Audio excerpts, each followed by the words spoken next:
Good morning, and welcome to Allen Avenue Unitarian Universalist Church, in person and online worship.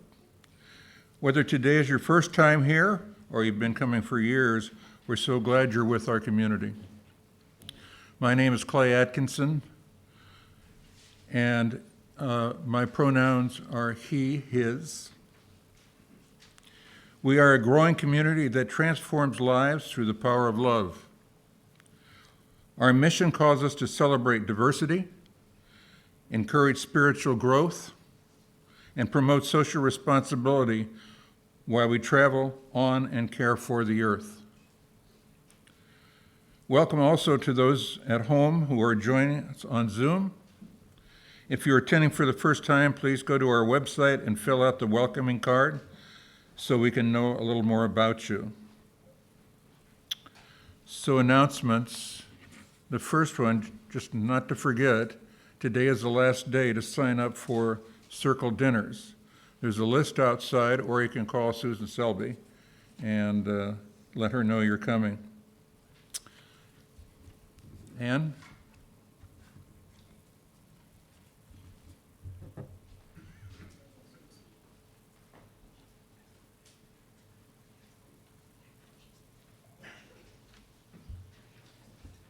Good morning. My name is Ann Packard, and I am the president of the Board of Trustees. And in case some of you didn't get the message, the Board of Trustees is pleased to announce that Reverend Tara Humphries has agreed to continue her ministry with us for an additional year.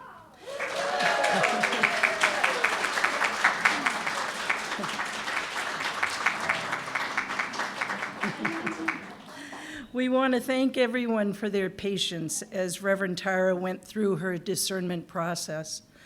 And as you may or may not know, right now this position is not currently full-time.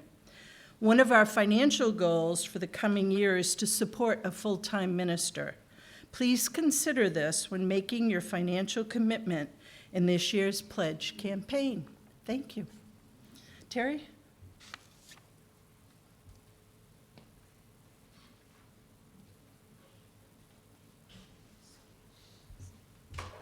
Good morning. Speaking of pledge campaigns, perfect segue there. How many of you have already gone to a cottage meeting earlier this week? I see a really nice sprinkling, and I hope you had a great time. There are quite a few more, and I want you to call attention in your order of service. You have got a piece of paper that is listing them, and there are a couple changes, so I want to point those out to you.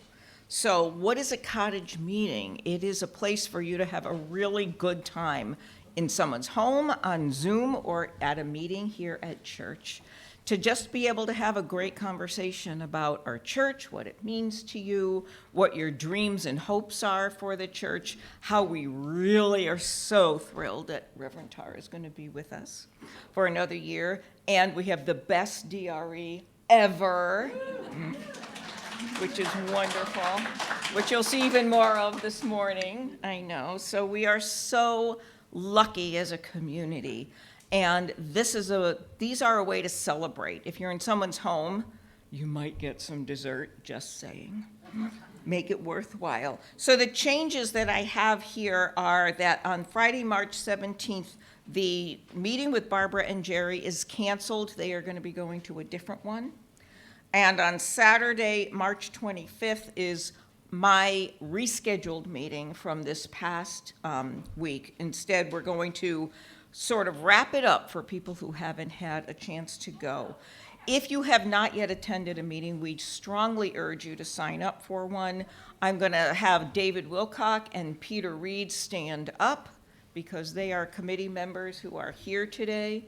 John Howard is at a concert rehearsal, and Steve is out visiting some family. You can speak to any of the three of us, put your name and circle which cottage meeting you would like to go to, and just hand it to us this morning. You can also call Steve's phone number or his email address that are there, and there's even a sign up on Breeze for those of you who are technically inclined. So any of those, the sooner you let us know you're coming, the sooner we know that we've got a full meeting, and that would be great. And David tells me to tell you that so far, with only a few days in our pledge campaign, we have gotten 16% of our pledge units, that's a family, to pledge for a total of $34,560. And there's a thermometer on the back door. Our goal is 210,000, so we have got a ways to go, but we're just starting, and maybe that gives you some perspective when you're thinking about your pledge. Thanks.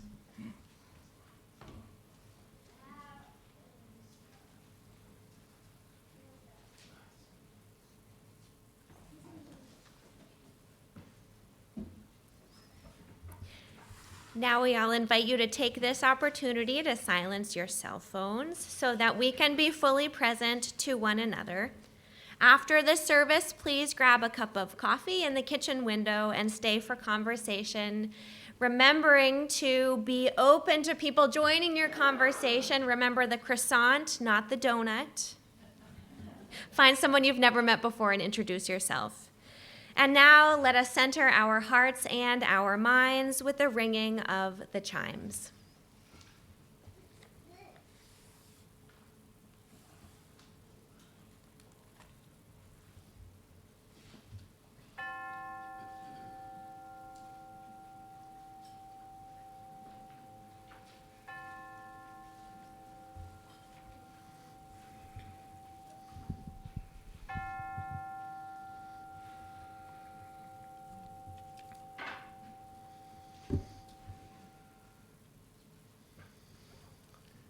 Good morning. Welcome to Daylight Savings Time.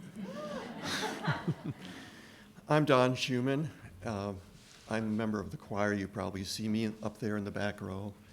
I'm a relatively new member of this church compared to many of you who've been here for decades. My pathway to A2U2 has been a long one. It goes all the way back to being a kid in a big congregational church in Binghamton, New York, where I ended up in the cherub choir. And I've been in choirs ever since. I also was a member of the youth group. They were called Pilgrim Fellowship, PFers. We called ourselves PFers. And that was a really important thing in my life as a kid growing up and going to high school also. Anyway, I'm going to skip to when Charlie and I moved up to Maine after being in Connecticut for 30 years where I taught English in a high school. We opened a bed and breakfast on the Boothbay Harbor Road in Edgecombe. And because we were cooking breakfast for our guests, our grandkids called them the guestses, every Sunday morning we didn't get to go to church for 10 years. So we kind of got out of the habit. Actually, Charlie's never had the habit of going to church. She's really not a churchgoer. But she loves the knitting group that she's part of here. We were able to fulfill a long-time dream of having a house on a lake up in Rangeley on Loon Lake, and we loved it dearly. But after both of us had cancer surgeries and other stuff happened in our lives, we found ourselves having to sell that place, which was hard to do. And we moved down to a little apartment in Portland while an addition was being built on our daughter's house in Gorham, where we still live now. I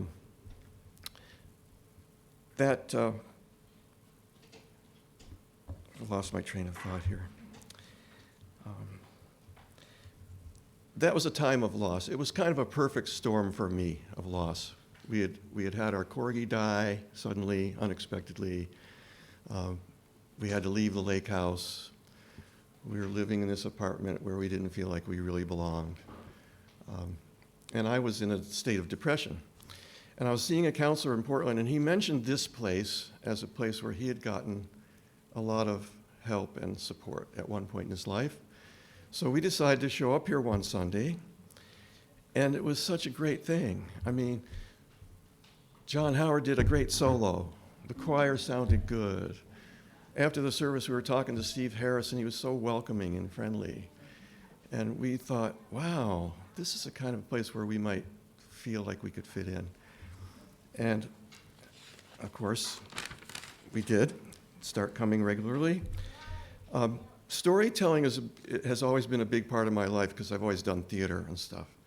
And what I love about this place, one of the many things I love, I love all that whole thing on the wall over there, is the stories that people tell. And you all come from such different backgrounds. We come from a number of different backgrounds. And we have stories that go from the Greek and Roman tradition to the Judeo-Christian tradition to indigenous traditions. And all the stories are welcome here and encouraged. And so I encourage all of you to become more involved in some way with this place and increase your pledge if you can.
Amen.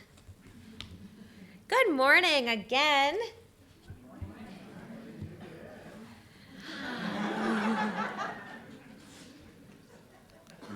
Don't make me question my decision.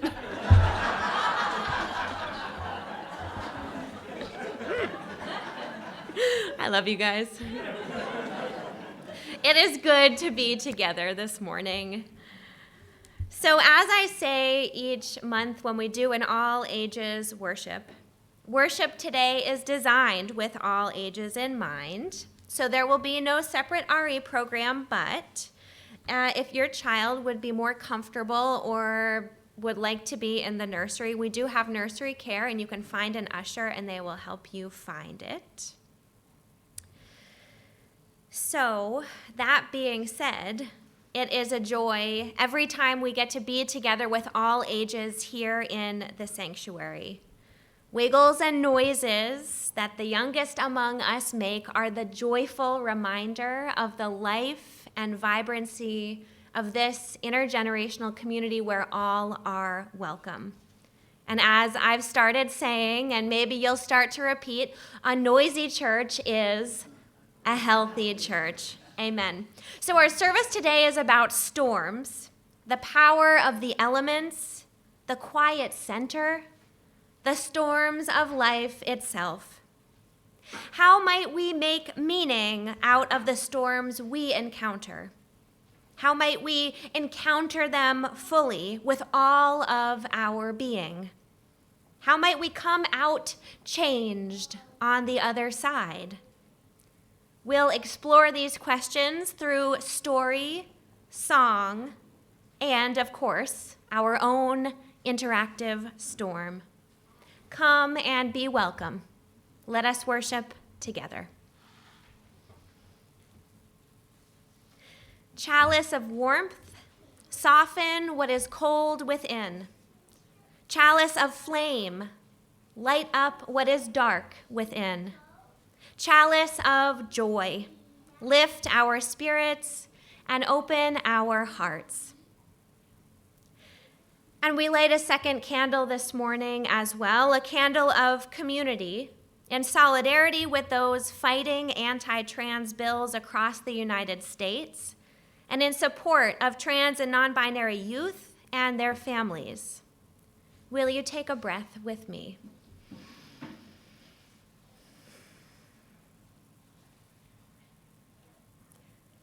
Our opening hymn is My Life Flows On in Endless Song, number 108 in your gray hymnal and on the screen.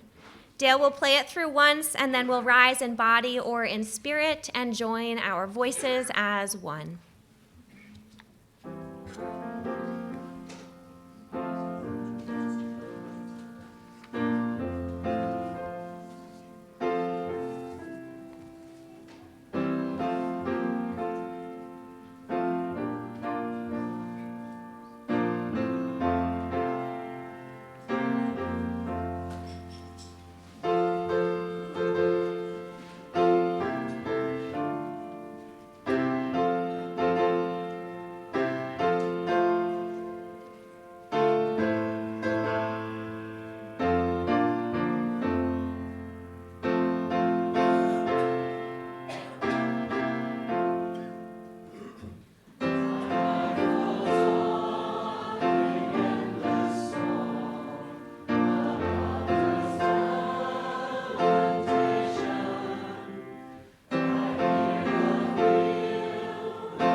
We are about to create a thunderstorm in this sanctuary.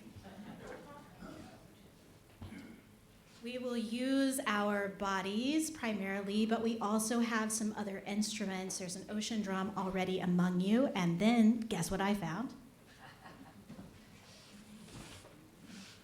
Paper, what? No, it's thunder.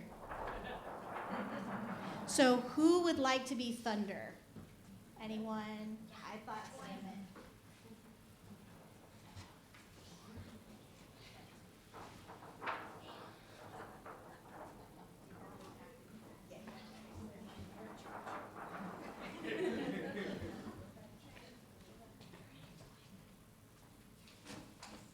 I also think that these rain sticks that live in my office on a shelf and don't ever get any love should be part of the storm. So if anyone would like to use a rain stick.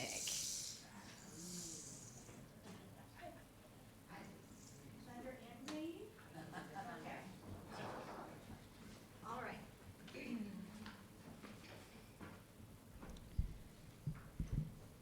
So Dale, Rev Tara, and I will lead you in the sounds of raindrops, then steady rain, then sheets of rain, and the sounds of thunder, thunder, thunder, thunder.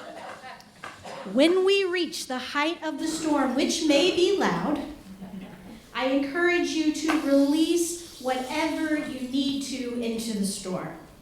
It might be tension in your body, a worry in your heart, a fear, anything you're holding on to that you're ready to let go.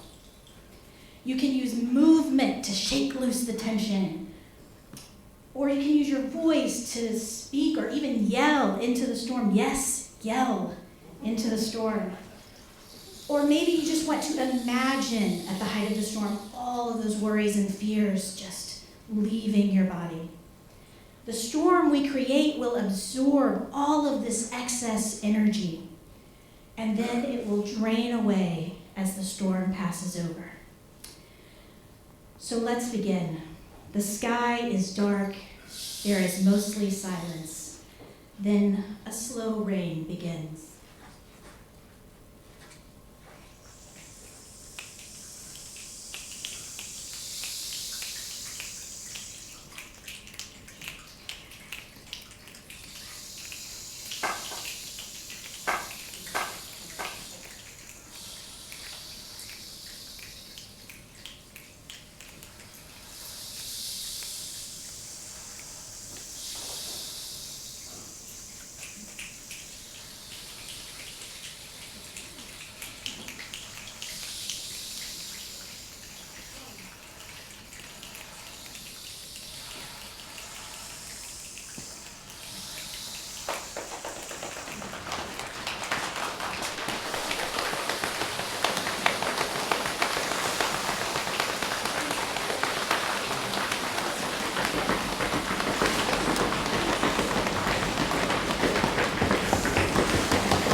We are freely gathered, open, and welcoming faith community supported by your contributions.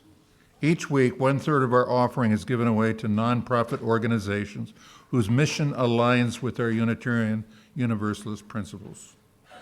This month's Share the Plate recipient is the Maine Association for New Mainers, an immigrant-led organization that promotes the social and personal empowerment of immigrants living in Maine.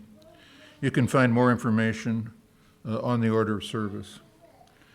Donations can be made now, as the basket is passed, through the donation button on the website, A2U2.org, or if you are a member on Breeze, you can do so there. Please note if the donation is your pledge or a gift to your Share of the Plate.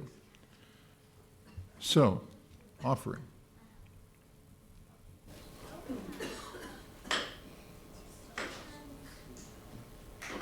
You may also mail your check in, by the way, directly to the church. I thought I'd tag that on there. We'll accept it in any way you'd like to do it. If you are visiting us for the first time this morning, please know that your presence is your gift to us. At this time, our offering will be collected and gratefully received.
I'm going to tell you a story about a very special pine cone.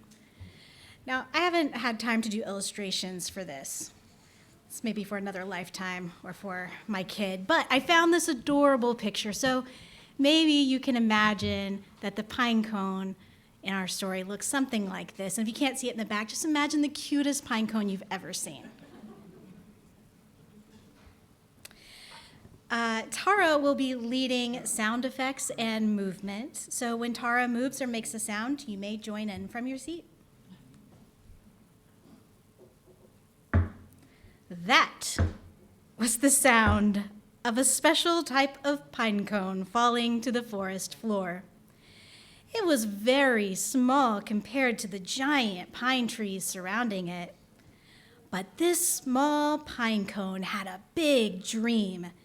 It wanted to be part of a movement, a big plan to create a whole new forest. You see, before the pine cone was small, it was part of a bigger tree, which was part of a whole community of trees, a forest. When the big trees looked at each other, they saw big, strong, healthy trees. But when they looked all around them, as trees tend to do, they saw other things. They saw animals who depended on them. The animals were happy, but they were creating new families and would soon need more space. On the forest floor, they saw baby trees, new saplings. Everyone was happy to see the little saplings. But as the big trees looked down with awe, they noticed the saplings were trying to grow in the shade of the forest floor and didn't have enough sunlight. The trees knew it was time to create space for this new life and expand the forest community. And that's how our small pine cone came to be. It was a cone of seeds that grew, matured, and fell to the forest floor as the dream of the community.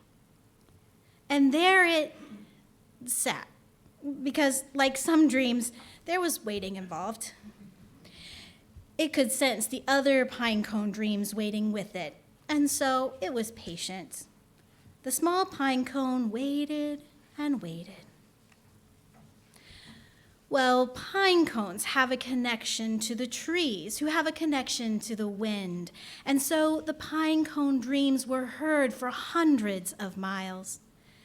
The sky understood the dream, and lightning arrived on a chariot of clouds to help the small pine cone. Lightning struck, thunder boomed, and before long a fire was born. This was a fire of commitment, ready to ignite dreams. The small pine cone was excited as it got a fever. You see, this kind of pine cone needs significant heat to open. I told you it was special. So as the fire burned, the pine cone got hotter and hotter and hotter until it burst open. The wind carried all those seeds of dreams to the edge of the forest. Because of the fire, the seeds landed in carbon-rich, ashy soil where they could grow. Because of the fire, space had been created so there was more sunlight. Because of change, the forest expanded and regrew, creating a bigger community with room for all and room for new dreams.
Thank you. Beautiful. A favorite of mine. So, according to a post written by Kelly Cordes on the REI Co-op blog in 2014, official source, there are 3 types of fun.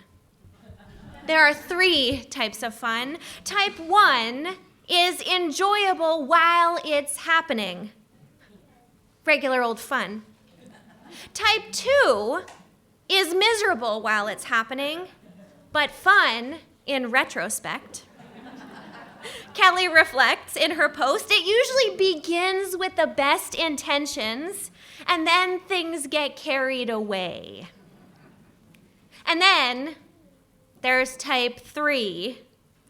Type 3 fun isn't actually fun, not even in retrospect.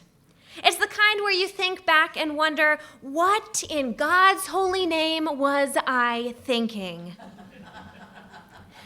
Now, I was raised to enjoy type 2 fun, sailing in our 21-foot racing boat in a lightning storm, driving miles down muddy ATV trails in my Subaru with no self-service for miles, 2 close encounters with bears while running and hiking, ski racing in almost no clothing in negative 15 degrees, likely damaging my lungs forever. It's just the culture I was raised in. Don't get my partner started. But Mount Yale. Now that was a foray into type 3 fun that I don't wish to repeat. It was the summer after my first year of divinity school, and I was visiting my mother in Colorado where she lives. She, her partner, and I decided to take on one of the local 14,000-foot mountains in a cluster known as the Collegiates, Mount Yale. Now, we got a late start, and those of us who know anything about weather know that storms come through in the afternoons, but nothing was going to stop us, not us. Hours into our hike, the sky began to turn gray, and then dark gray, and then sort of black. But we were so close to the summit, so close, we thought. So we pushed on and on and on, and the sky got darker and darker and darker. There are shades of black. This is when, with 20/20 hindsight, I wonder to myself, what were we thinking? Well, we weren't.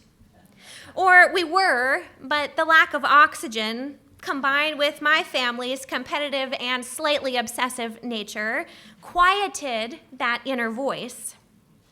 Just as we were reaching the summit, the skies opened. Hail began to pour down on us, and lightning flashed. We were 14,000 feet in the air, little lightning rods with legs.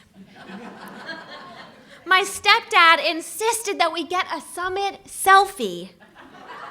But as he held out his camera to snap the picture, through the camera, in selfie mode, I saw sparks coming from his phone and coming off our bodies as lightning cracked around us.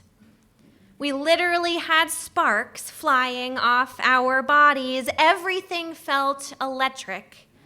My mother began to scream, and I took off in the direction of down. I had never prayed so hard or scrambled so fast in my life. There was no visibility. I couldn't see a thing, yet the fact that I no longer had the fitness from my competitive athlete days had never been clearer. We did eventually make it to the car. It took hours, and we got soaked, and there were tears and bloody knees and sore ankles, but we made it. We made it. The storms of life can be like this. Even in retrospect, we can't always find the good. Sometimes we just remember the sparks and the blood and the week-long Advil regimen that followed. But if we're lucky, we do make it down. And the Spirit works in mysterious ways, revealing itself in the rhythm of things. Sometimes a good beat sounds a lot like thunder and catching your panting altitude breath, like the sorrows and joys of living as a human, imperfect, fragile, heart pounding, and knees sore from a too quick descent. I told my mom I was telling this story today, and she asked me, should we do it again this summer? There is life in the rhythm of the storm. So in the words of our anthem, let us carry on. Thanks be to God, the morning light appears. Amen. Join me now in singing number 1028 in your teal hymnal, The Fire of Commitment. And you can imagine sparks coming off your body. Dale will play it through once, and we'll rise in body or in spirit and join our voices as one.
love storms.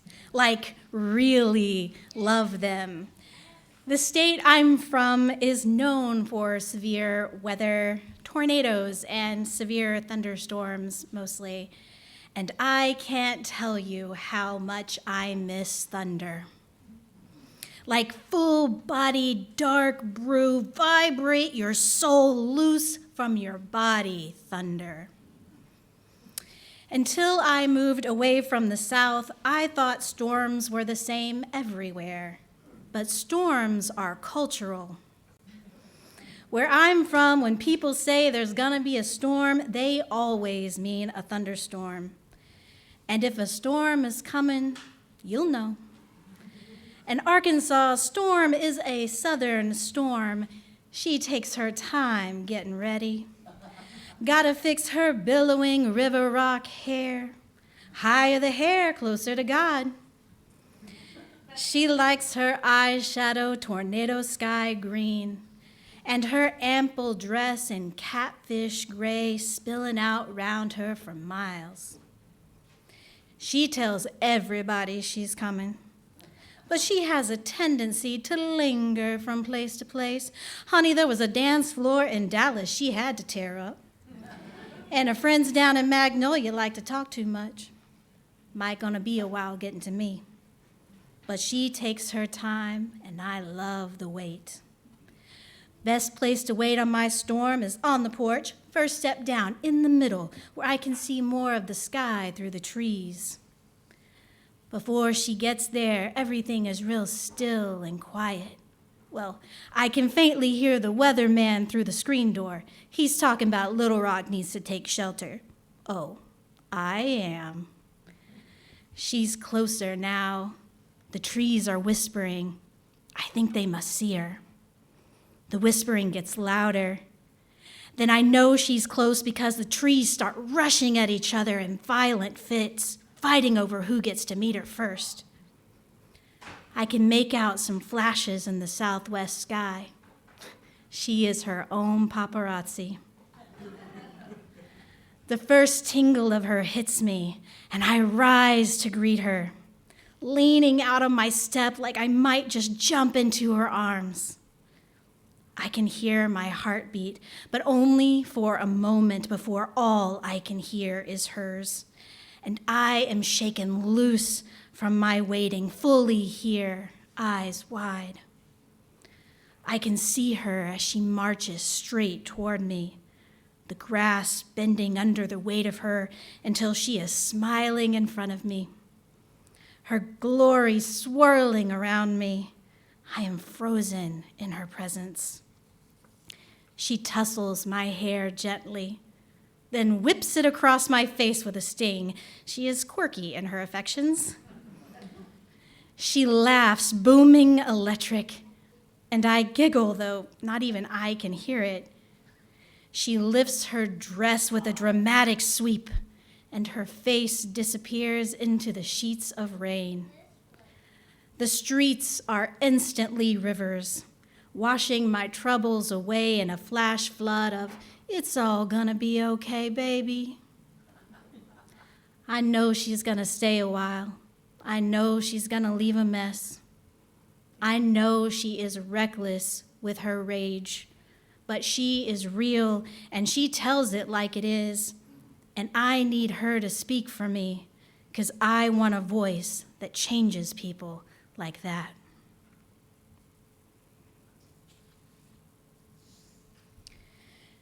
May the storms that leave a mess also clear a path forward. Go in peace.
Thank